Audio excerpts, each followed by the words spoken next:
My 7th birthday is one I'll never forget. My parents threw me a huge party, and everyone from school and the neighborhood was invited. I was about to become really popular. Turns out, I did become popular, but not in a good way. Just as I was about to blow out the candles on my cake, Mom suddenly turned to Dad and started screaming at him.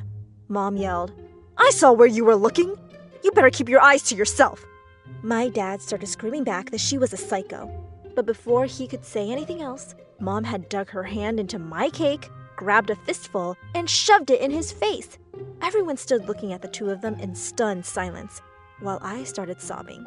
The worst was yet to come. One day, when I was in 6th grade, my best friend Melissa and I were watching a movie in my room when I heard something break, followed by shouting. We both ran down and saw a broken jug on the floor, and Mom and Dad were yelling at each other while Melissa's mom stood in a corner, looking absolutely horrified. Mom was screaming at Dad that he was flirting with Melissa's mom while Dad was, as usual, denying it. Her mom pulled Melissa by the arm and said angrily, "Your friend's parents are lunatics! You're never coming here again!" Melissa turned away from me in disgust. "Yeah, I don't think we're friends anymore." I ran after them, crying and saying sorry, but they got in their car and drove off. That was my life growing up. One evening, when I was in the 7th grade, I could hear Dad and Mom shouting again. I just had enough. I was going to tell them that I was moving to my aunt's place. When I got closer to their room, I saw that Dad was throwing his clothes and stuff into a suitcase, while Mom was crying and begging him to stay. "What's going on?" I asked in a shaky voice. "This was the last straw," Dad shouted. "This mad woman made me lose my job today." As Mom sobbed loudly in a corner, Dad furiously explained that Mom had turned up at his office and accused him of having an affair with the new intern. During a meeting in front of the entire board of directors, the intern was the CEO's daughter. "She has ruined my life. I'm sorry, but I can't stay here anymore. Not even for you." Dad gave me a quick hug, and with that, he was out the door.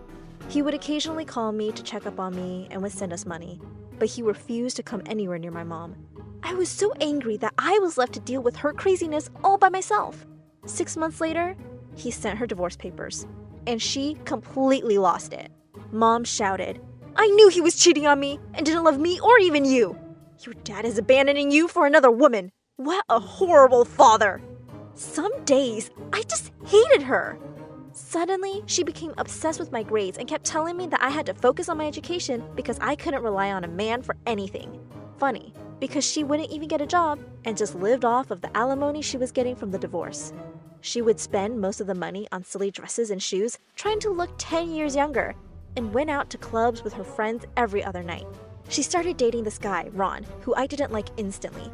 He was fat and had yellow teeth and chewed his food so loudly it gave me a headache. I didn't know what Mom saw in him, but she seemed happier at least. One night, the doorbell rang. I went to check and was horrified to see Ron with 8 children trailing behind him. He looked at me with a weird expression and said, "Are you Edna's daughter?" I called Mom to the door. As soon as Ron saw her, he got onto one knee and said, "My dear darling Edna, marry me. I've given up everyone and everything for you. Now I and my 8 children are all yours. In fact, we can make more beautiful babies together, unlike this one here." Mom lost her mind. "Get off my property!" she yelled. Ron tried to convince her to let him stay. Apparently, his wife had kicked him out. After 5 hours, she finally managed to make him leave after threatening to call the cops on him. After that, she just stopped going out and ended up a depressed couch potato. She would sit in front of the TV all day eating junk and watching stupid soap operas. I would come home from school to find her sleeping on the sofa with food all over her sweatshirt and the whole house in a mess. She'd gained a lot of weight and always looked like she hadn't showered for days. I was so tired of being the adult in the house and cleaning up the mess. On top of that, she threw tantrums anytime I tried to go out and do something fun. One night, as I was getting ready to go out and admiring myself in the mirror, I suddenly felt something hit me in the back of the head. "You're not going out half naked, Missy. Put this on." I picked it up to see that it was an ugly, oversized turtleneck sweater. I wouldn't be caught dead in that. I just tried to walk past her and get out of there as fast as I could. But she was in one of her crazy moods. She followed me all the way down the stairs, yelling and screaming at the top of her lungs. "You're such an attention seeker, Sarah. You think you'll find a nice boy dressed up like that? All boys are scumbags," Mom said. Oh my god, Edna, you're just as crazy as ever. Leave her alone. Mom and I both turned around in shock to see who was standing in the open doorway. Dad! We hadn't seen him in 2 years. Hey, Sarah. Meet your new stepmom, Dad said, and he stepped aside to make way for the most gorgeous woman I'd ever seen. Right behind her was a girl, who I guessed was about 5 years younger than me. This is my wife, Anna, and her daughter, Mallory, Dad said. I got married 3 months after the divorce. Anna stepped forward and took my hands. Hey, Sarah, aren't you so sweet? Just like your daddy. And what pretty hair you have. I guess your housekeeper took really good care of you. Anna turned to Mom and calmly said, Now, can you show me to my room, please? And be a dear and bring in some of those bags. Mom threw a fit when she saw all the suitcases they'd brought. Dad told her that she could make arrangements for herself, or she was welcome to stay as long as she behaved herself. It was his house, and he was moving back in with his family. As they all walked in, Mallory dragged her bag right over my toe. Ouch! I cried out in pain. She looked back at me with an evil grin and walked off. Mallory wasn't at all as sweet as she looked, but mostly, I was actually quite happy to have someone other than my crazy mom in the house. Anna was a retired supermodel and had the best taste in clothes, and she let me borrow whatever I wanted. She was also an amazing chef and was always cooking up a storm in the kitchen. It was nice to eat something other than instant noodles for a change. Mallory was obviously pissed at me because she was always trying to mess things up. The day after they'd arrived, she snuck into my room and trashed all the gifts Anna had brought me. I was devastated. When I confronted her, she said, Get lost. Get your own loser mom to buy you gifts. One evening, I heard Dad yelling my name, so I rushed downstairs. When I walked into his study, he turned to me furiously, asking me why I was stupid enough to have a chocolate milkshake at his desk, and then spilling it all over his papers. I could see Mallory grinning in a corner. I tried protesting and telling Dad it wasn't me, but he wouldn't hear a word against Mallory. Of course, the one person who was truly unhappy with the situation was Mom. She would never eat with us at the dinner table, but a few times I caught her sneaking into the kitchen late at night and shoving Anna's food in her face. She started working out and losing weight because she clearly couldn't stand how good Anna looked.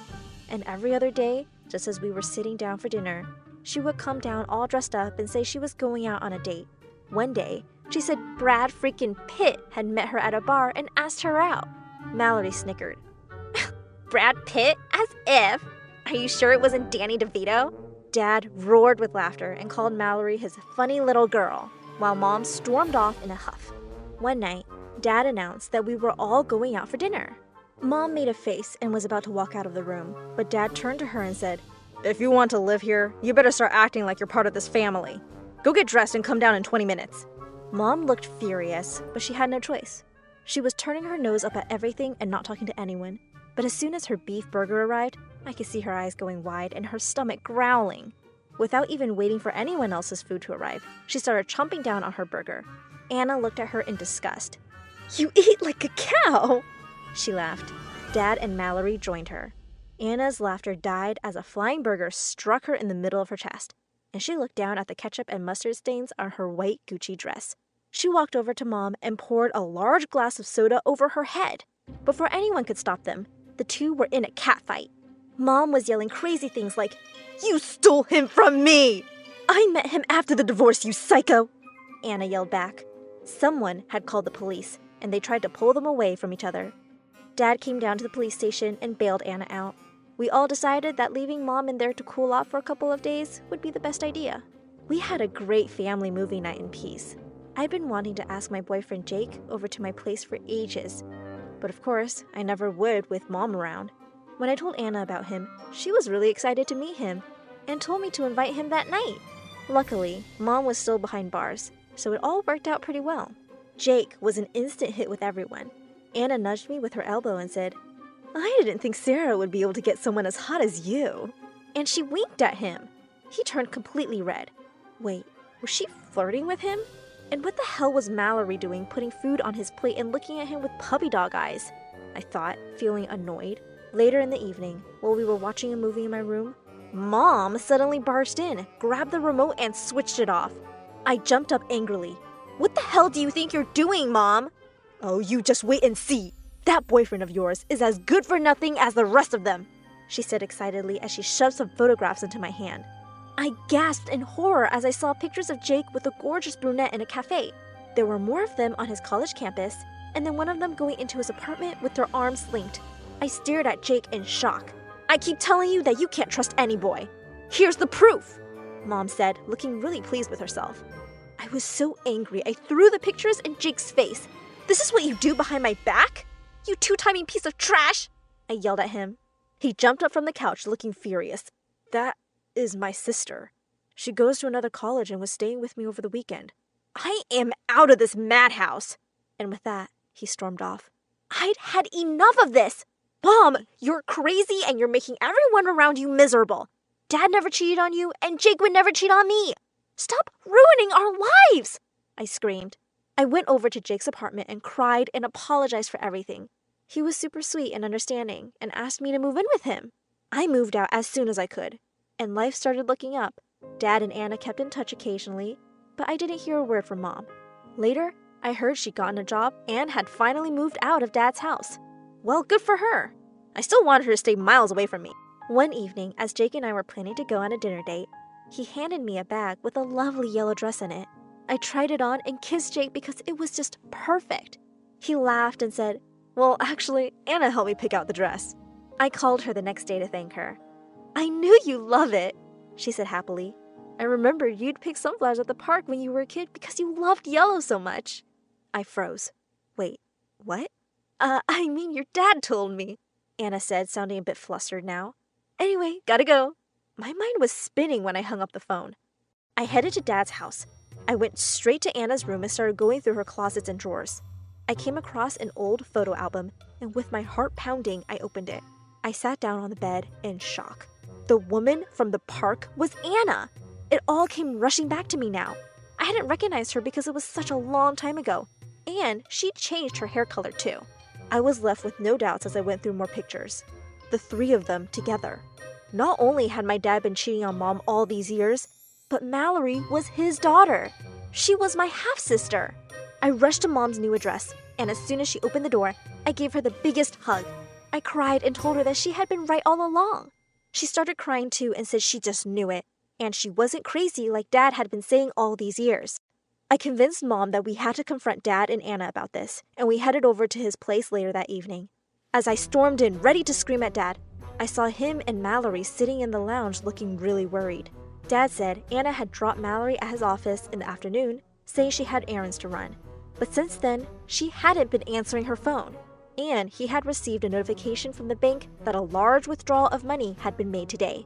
Stunned, I called Jake. I knew he and Anna were on good terms, so maybe he knew something about her whereabouts. His phone was turned off. Oh, I didn't have a good feeling about this. I drove like a maniac to Jake's place and called out his name as soon as I entered. There was no one home. I walked into the bedroom to see that all his closets were empty and all his stuff was gone. Had Jake run away with Anna?